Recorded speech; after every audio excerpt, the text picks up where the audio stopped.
Jasmeet, I am so happy to have you on my show. We have known each other, I think, almost a decade, right? 10 years, yeah. Oh my gosh. You still look the same. Like, what's the I deal? feel like I was such a baby when I first met you. I think I was like 21, 22, and now 10 years later, here we are. And you still look like a baby. What's Oh, well, changed? thank you. I mean, the only thing that's changed is that you've had this tremendous career.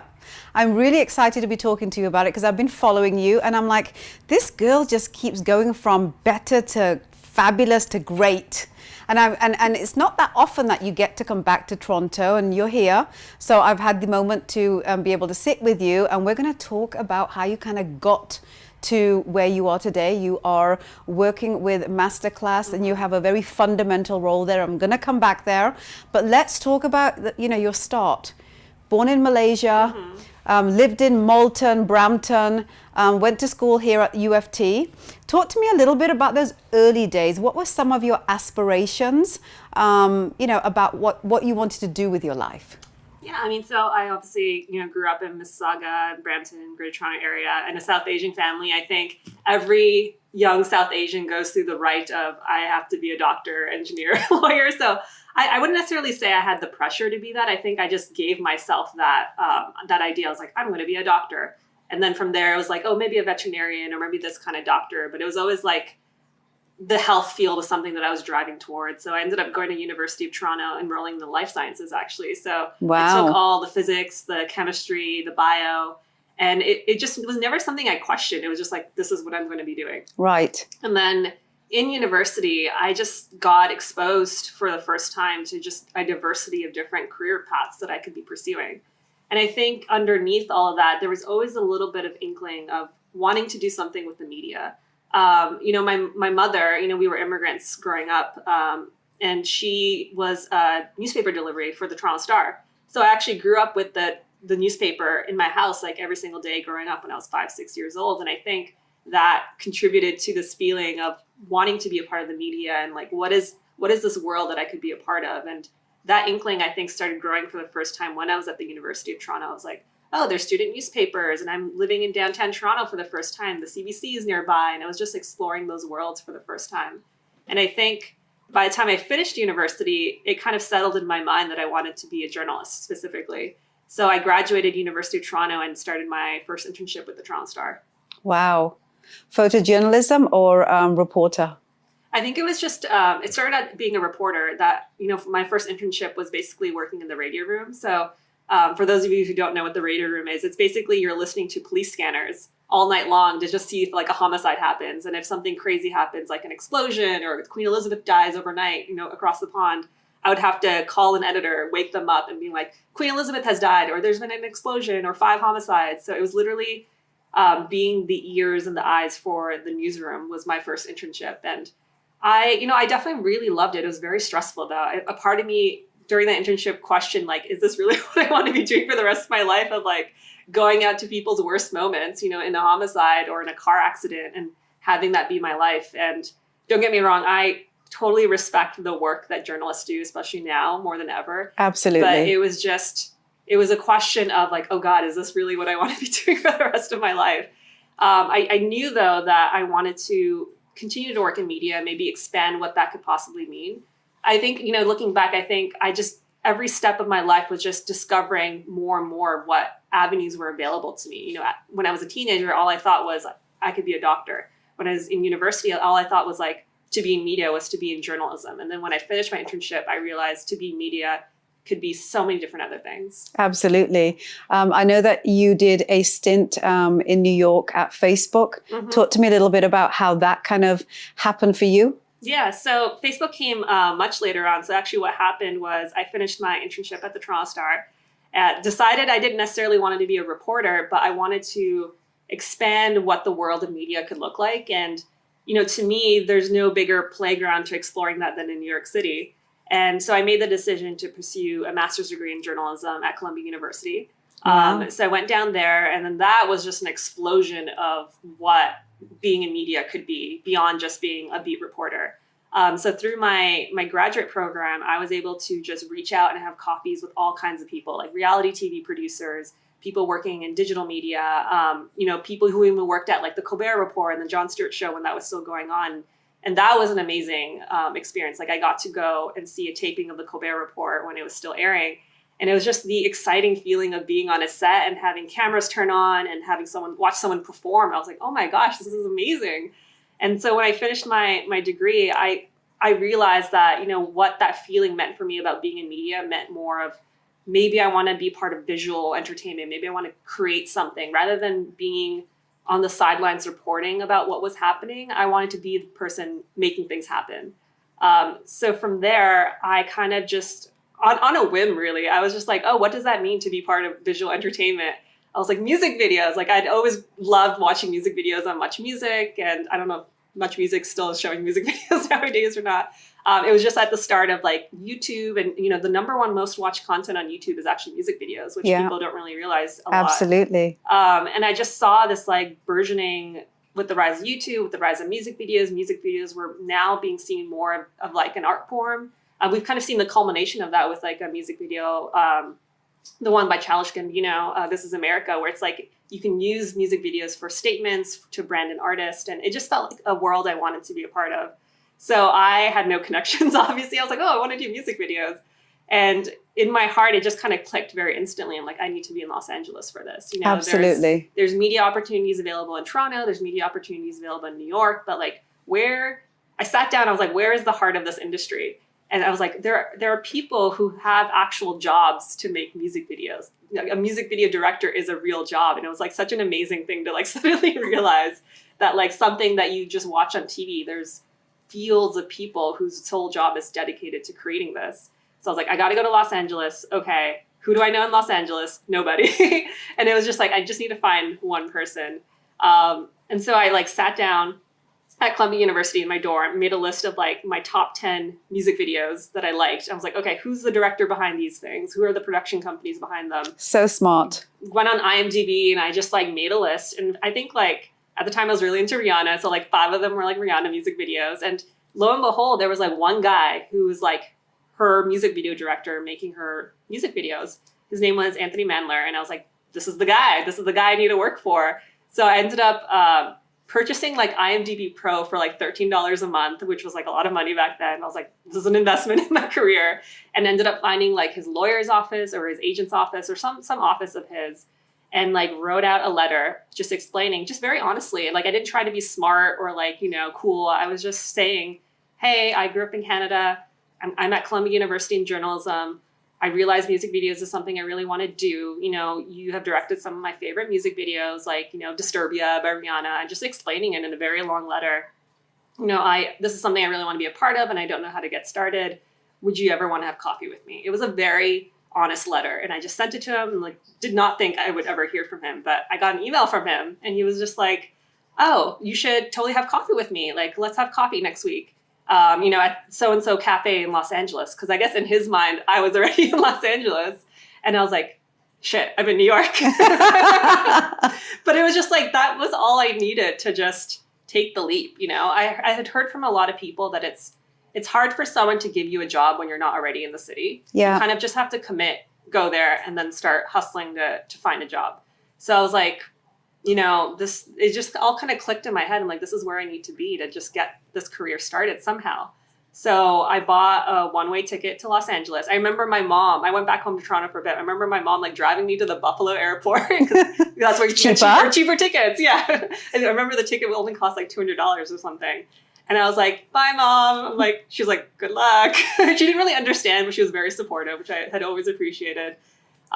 Landed in Los Angeles and had coffee with him, and he was like, you should totally, because I was coming in with all this enthusiasm, and he's like, you should come and visit one of my music video sets. And to me, I was like, oh my God, I get to go see a music video set.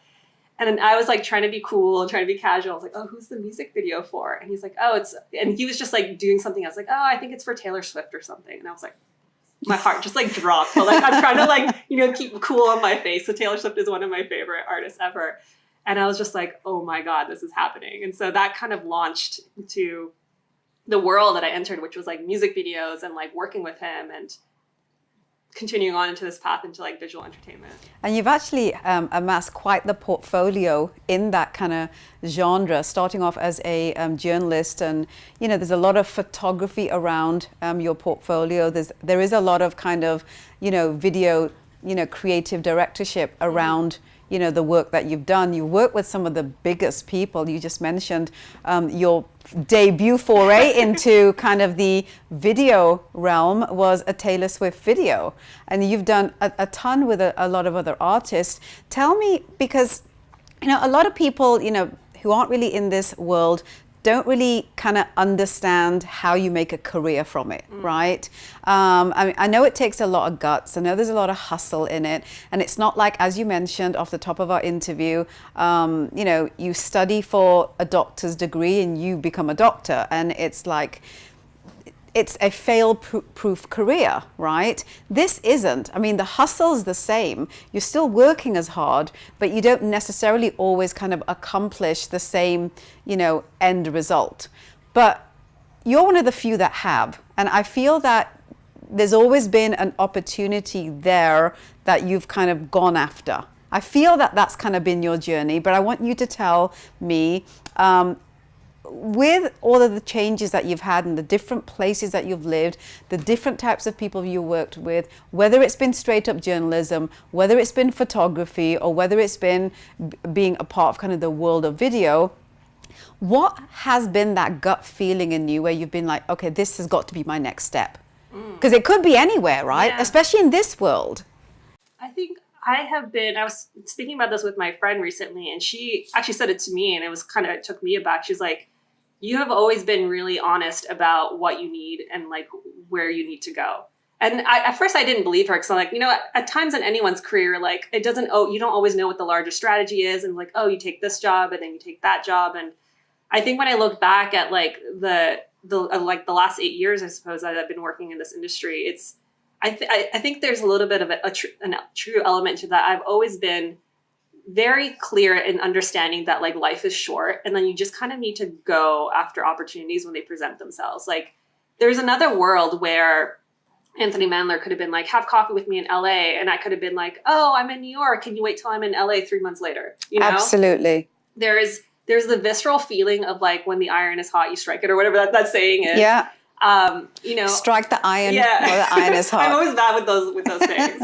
But I might have just messed it up here, but right. Anyway, let's carry on. Basically, when the opportunity presents itself, that is worth so much more than any money out there. Opportunities are priceless. So I think I've been able to just viscerally see them when they come and just run after them. So when Anthony Mandler was like, have coffee with me in LA, a day later, I'm driving to Buffalo and I'm like, I'm going to LA, worst case scenario, my mom can pay for my ticket to come home to Toronto. You know what I mean? Absolutely.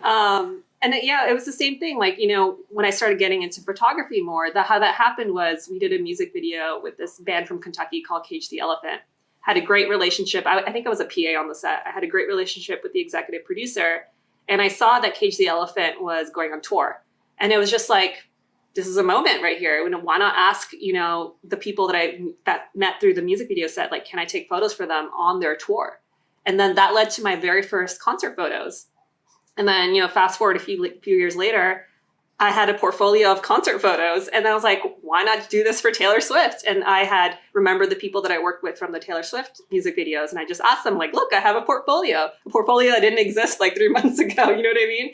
And they were like, sure. And then from there, you just kind of keep building and keep asking and keep building. And so I don't think it was necessarily like I had a grand strategy. I was just always seeing opportunities and asking for them and understanding that, no is not a terrible thing. Mm-hmm. What's the worst case scenario? A lot of times it's just a no. I'm healthy, you're physically all right. Like someone virtually saying no in an email, it's nothing, Absolutely. But it's something to a lot of people. Like a lot of people psychologically aren't able to handle the no or the rejection, and therefore they never take a lot of the opportunities that come along their journeys. For those people, what would you say? Because for you, it seems to be a part of your DNA that, it's not about the no, it's the yes that I'm focusing on. That's what I feel you're saying here. Yeah, I mean, it's hard because I do understand the psychological struggle. And I don't want to say that I've never dealt with that, many times in my career. But I think I think that there's a couple of things that I think about. One, life is really short. Like, my father passed away when I was 26. So I think that further emphasized that, like, we don't have a lot of time, you got to just really, whatever you're feeling in your heart, you have to really go for it and do it. And then second is just, think about the things that come in your way. There's so many 25 different things happening in your life. Sometimes you get an email for someone asking for something. You may forget to respond to that email, or you might not have time. And you recognize that it's nothing personal to that person.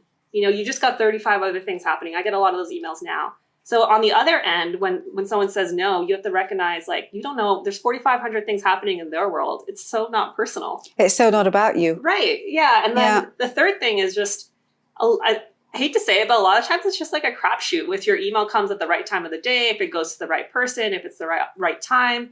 And once you realize it's kind of a numbers game and a little bit of a crapshoot, you almost see it as like a video game. You just got to increase the number of, I'm going to try another saying, increase the number of hooks in the ocean or whatever it is. Absolutely. And you hope that one of them is going to catch it. But if you only just put one hook and you put all your hope into that one little thing to get the fish to bite, the odds are, like, it's not going to happen. But if you put like 7, 8, 10, 15, 20, 25, 30, the odds are hopefully someone's going to say yes. And that's an opportunity. And then you just make the most of that opportunity. I absolutely love that. But you've also been written about extensively, Huffington Post, Glamour Magazine, Forbes.com. Talk to me a little bit about, what does it mean to you to be kind of considered as someone worth talking about across media, let alone just regular media, but media that people really revere? Talk to me about that part of your kind of portfolio. Super cool. I mean, as someone who, has grown up in, Malton, we were not like rich growing up, and our family is still very solidly like middle class in terms of just like how we live and our incomes, but it's very cool. And I think why people are kind of gravitated towards my story is because, I didn't come from a rich family. I didn't come from any sort of connections. I came from a very humble background, and I've been able to insert myself into some very incredible scenarios. And I think that's very inspiring for people, because it's like, it's one thing for someone who seems very far from you to achieve a certain level of fame. But when you see someone who comes from a similar background from you, like, oh, she went to the same temples I did, she went to the same schools I did, and now she's in this scenario, it almost seems so much more possible for me. So, I think that's what people are very, when I get these features on me, I think that's what people are very attracted to. And I'm very happy to talk about it, because I feel like when I was growing up, I never saw people like me. If I had seen someone like me growing up, I think I would have been on my journey even faster. And I think, if the only contribution that I can make is like some girl in Brampton is like, oh my God, she got to make a music video with Taylor Swift. Like, that is even possible. Like I said, like, when I was in high school, it was never even psychologically there in my mind that these careers were available. All I could think about was like, I just need to be a doctor. I guess that's what I'm going to do, just because I wasn't exposed to the different opportunities I could have had. And those happened much later on. Absolutely. So, through these interviews, if there's someone out there that is just like, I could do this, and all it requires is a lot of like hard work, a little bit of luck, and some like gumption and ambition, like, I'm happy to do it. So what would you say to people that are starting their journey to try and figure out who it is that they want to be? Unfortunately, we have to make that decision at the age of 18. Yeah. And who really knows who they even are, let alone what it is that they want to contribute to the world. And when you think about the fact that you work for about 40 years of your life, that's a pretty heavy decision to make at the age of 18. But having been there, knowing where you are today, knowing that where you started off is not really where you thought you would end up, what advice would you give to an 18-year-old today, especially from our culture, especially for the women? Well, I was going to say, I didn't know what I was doing at 18 years old.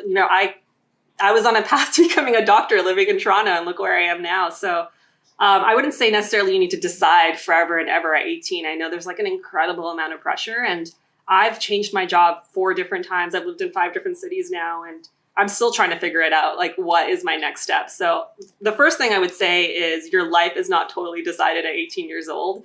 There is room to grow and adapt and to pivot. And I think that's the most important thing to think of. In terms of advice specifically for young South Asian women, I think I'm so excited for like the women that are coming up now, because I feel like there's so much more opportunity and an acceptance for women and young women to go into a diversity of fields.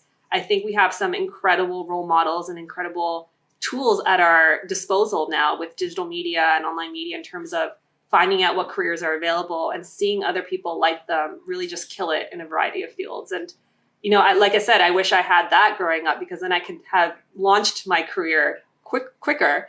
But I'm just so excited because I just feel like there's a growing acceptance for what it means to be a young South Asian woman, and having that diversity within an identity on multiple platforms is so exciting. What is it about Masterclass that you feel stands out across all of the online educational portals and opportunities that are available for people to get involved in and to get more professional development from?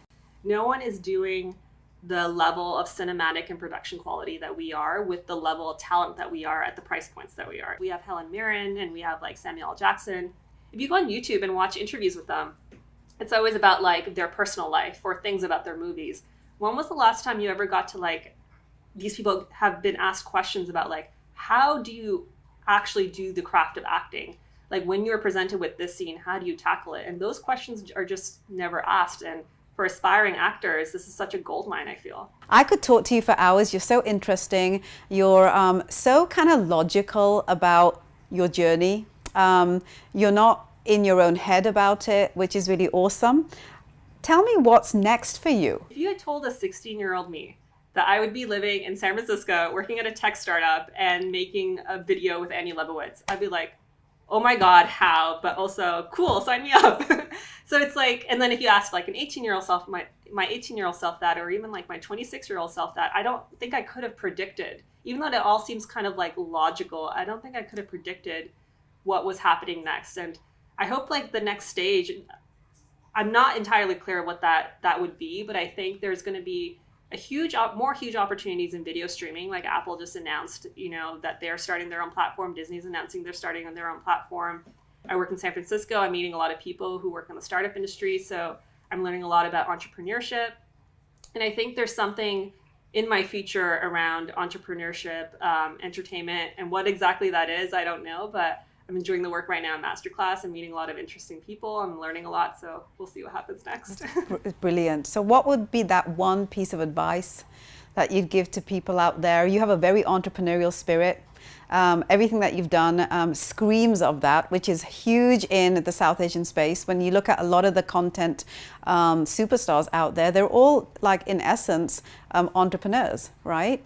So there's a lot of really great things that are happening in the world where South Asians are involved in a lot of the kind of online multimedia aspects and actually being their own bosses, right? You kind of are, even though you're working for other people, because you get to kind of move around as entrepreneurs would from one thing to another. Like you don't have to stay in one job the way it used to be back in the days when you get a job and you'd be there for at least 20 years of your life. That was the case with our parents' generation. It's not the case today. It's a different world. Kind of scary that you don't really get to be in a career and have the safety of it for like 20, 30 years the way it used to be with our parents. But it's also kind of a good thing because it allows you with every step of your journey to constantly keep developing your professional etiquette, right? With that said, what do you feel is the most powerful thing that you've learned so far in your entrepreneurial journey? When I'm sitting at my computer and it's like, oh, am I going to be afraid to email this CEO? Am I going to look stupid? And it just something hits me of like, why not? Yeah. Who cares? Like he's got 7,500 things. Maybe he'll say yes. Maybe he'll say no.